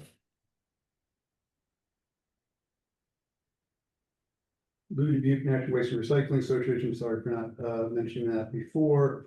It was mentioned about cost being shifted, but we're shifting the cost onto consumers who are already paying inflation is pretty much going through the roof right now. So we're shifting the cost onto the consumers who can least afford it. That's what I think we need to be looking at here. And if we're pushing legislation, the legislators have to understand that cost, and they're not going to want to do that. And no one wants, especially if an election year coming up this year, no one's going to want added costs going to consumers. So no one's going to want to support a bill that's going to increase costs. That's what I'm trying to say. Well, those consumers are taxpayers of municipalities that's paying the costs currently. Again, you know, it's where the costs show up. Right, they're gonna show up in your grocery bill. Okay, but instead of your property taxes, you know, it's an important. You're missing the point. Who does that impact more? That's what I'm saying. There's a lot of people that live in cities who aren't paying property taxes, but they're paying higher grocery costs. That's the aspect that needs to be looked at. The concerns that it's reflected. Yes, exactly. Are there examples of other states maybe that have addressed that issue? We're really involved in it, yeah. I think the coming years are gonna be fascinating. Yeah. We're gonna get to Agreed. see, we have front row seats to all of these other programs across the country where we're gonna see these things play out. And I hope all those smart consultants are ready with their calculators. Yep. Bill Running Retail Association, yeah, I think. The concern that we're gonna add costs, but there is no guarantee that whatever cost savings happen at the municipal level or the state level down the line result in lower property taxes or lower any other taxes. There's, you know, the general feeling, disbelief that that would ever happen. Right, so though we're paying for it now. And I understand municipalities don't want to pay for it. So if that cost is removed from them, we have no confidence that they would then reduce taxes or use that, you know, give that money back to residents and consumers. So consumers will pay both at the point of sale, increased costs because of the increased product costs. Yet they will still pay the same level of tax and, you know, funds to the state municipalities that they do today. And Councilor So, Delgado has we're- his hand raised. Do we have a commission member? Yes. Yeah. Okay, please. Okay. Oh, Thank you. This is Jose Delgado. I definitely I'm listening to all the conversation and I want to agree with a lot that's being said around wanting to do something. I heard the percentage 27%, which is not great, but I also understand that's probably some of the highest in the country, which doesn't mean that's a win, but it's still something we need to achieve to go higher. But one of the things that I want to be careful of, because I know for me the cost thing is a thing, and I know we keep beating that, but I want to be careful to assume that yes, we're going to get a better service because, as was kind of mentioned earlier, you know, when I'm dealing with my residents right now, the cost of everything's going up, right? Housing is super expensive, utility rates are increasing, so there are a lot of folks that are worrying about, and even now with things that are going on at the federal level, they're worrying about their food. Um, so I just want to be careful to not undermine that. I know many of us can afford these increases, but there are a number of residents that depend on us to make sure that we are thinking about them when we're making these decisions. And I know that, you know, so I just want to make sure I kind of tag that there. And then my second question to this is, it sounds like there's a lot that we still need to learn and study. I do agree that we need to do something. And I know that we have reports from Canada, but I really want to learn more about, you know, Canada is a whole other country that has other different regulations and things. I really want to learn what's going on in the US before I rush. And I guess last comment, is there anything to say that we have to pass all of these different EPRs? Can we pass some of these, see how these things are implemented, and then kind of continue with some of these other ones, particularly with this plastics and packaging, which seems like a much more needs a lot more dialogue and seems like it's a little bit more complicated than some of the other ones. So is there anything that says that we can pass some of these things and kind of still hold off? I don't think there's anything that says we have to pass all of them. I mean, unless I'm mistaken there, but so that's just my comments. thank you, Counselor. That's actually a very good segue. So, in the interest of time, I'm sorry for the public. We're gonna need to just take your comments in writing. We're not gonna have time to have, live action commentary, but we valued your input. Please send us comments. And the answer to your question is no, all our job here is to make recommendations. And so far, we've made two. We voted today to make a third. At the end of the day, we have to make some kind of recommendation on all 5 categories. That's our mandate. So I think we have the language, right, John? So I thought it'd be helpful just to show folks where we're thinking based upon, we've had a lot of good discussion on this topic today and before today. There's also, this is the hardest one, right? We saved the hardest for last. So if we want to put up what our thinking is, and then have the commission take a look at it. Who's got the computer? Sorry, John, what did you just say? Oh, Next I just slide, wanted to next take a slide. look at the. Next slide. Gotta go to the recommendation, yeah. Okay. Yes, this is where we're thinking. Given the complexity of this matter, just how we're going to read for you.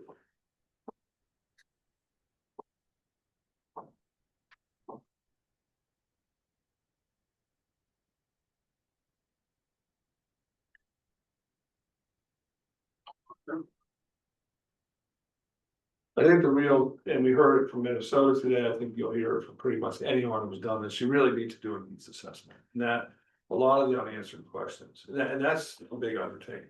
That's not like a 6-month undertaking, and it's a robust process. They will need to fund this, right? It's just, we can't do this on our own. We would need to have pretty significant funding to do this, but I think that's the kind of information you need to do this, thoughtfully and meaningfully.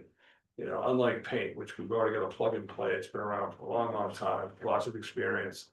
This one's hard, right? And I think we're seeing that, if you look across the country, some of the, and in Canada, there's been some difficulties, there's been some walkbacks and adjustments, and I think so.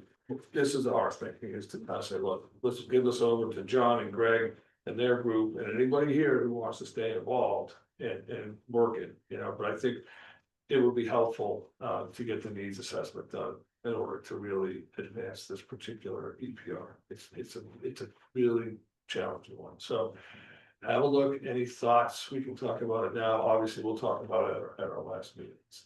I think we need to just be.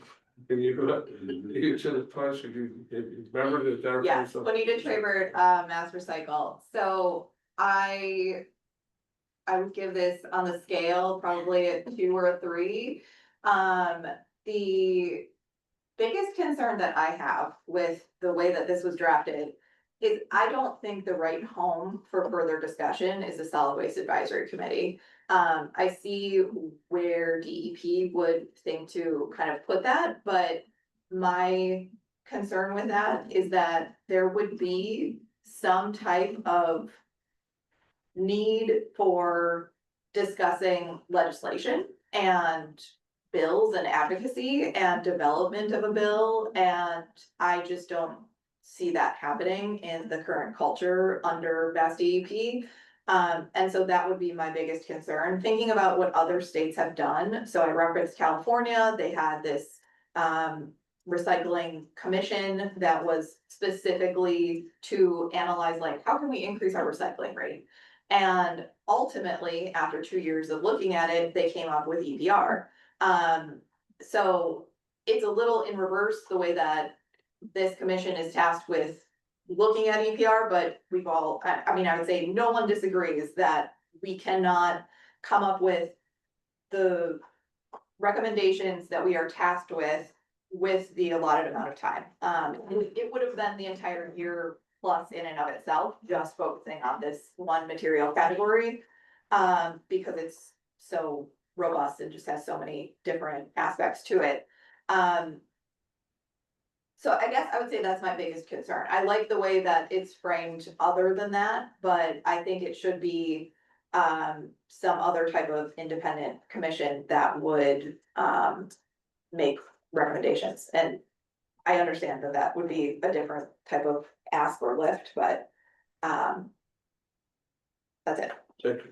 All right, Blue Dubuque National Waste and Recycling Association. I would give this a 5 on the scale.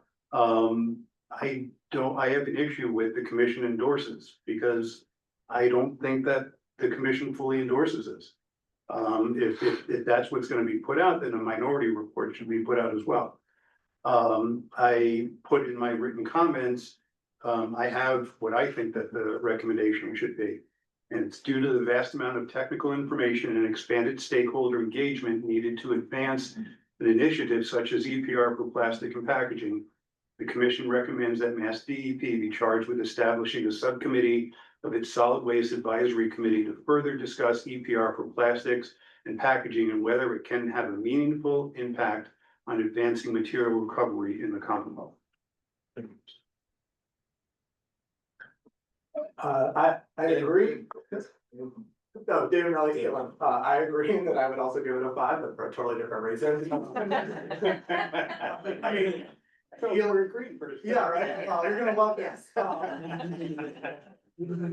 ELM has endorsed Rep Day's bill for the last several sessions. We support the legislation. We think it's good legislation that should be passed into law. But within the scope of this recommendation, if what we're recommending is that we need a needs assessment, let's recommend that. Like we recommend funding. How much funding do we need? What timeline? You know, this to me, this recommendation reads as, let's keep talking about this into infinity. And like, I think, you know, if we don't, particularly with when the legislature is concerned, like, if we are not clear on like what is needed and within what time frame, we're not gonna get anything in return. So if what the commission decides is that the proper next step for this is a needs assessment, I think this recommendation should be much more specific and granular about how much money and in what time frame that would happen.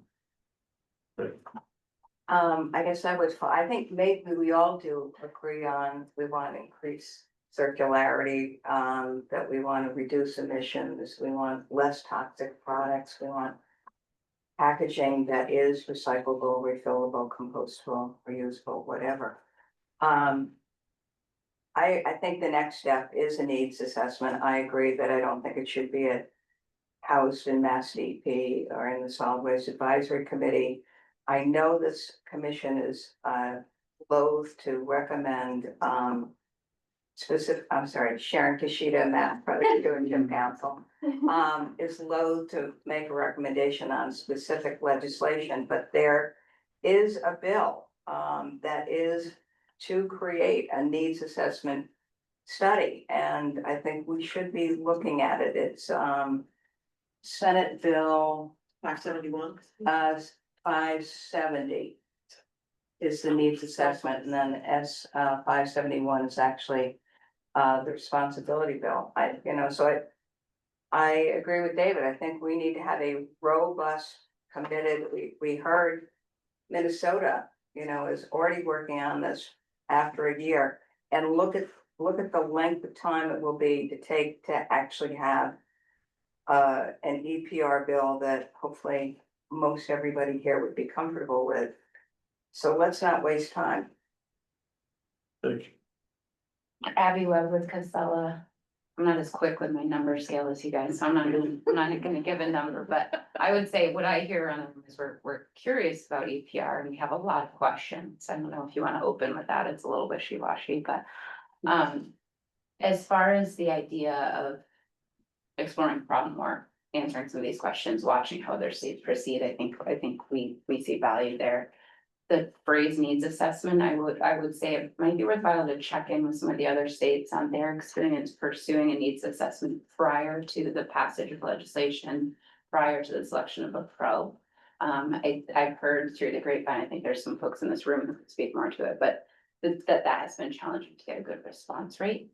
So thinking about that, what do we call the report? What are we doing? And how much do we have the ability to compel people to respond? I think it's important to make sure that we get the answers and information we need to make a smart decision.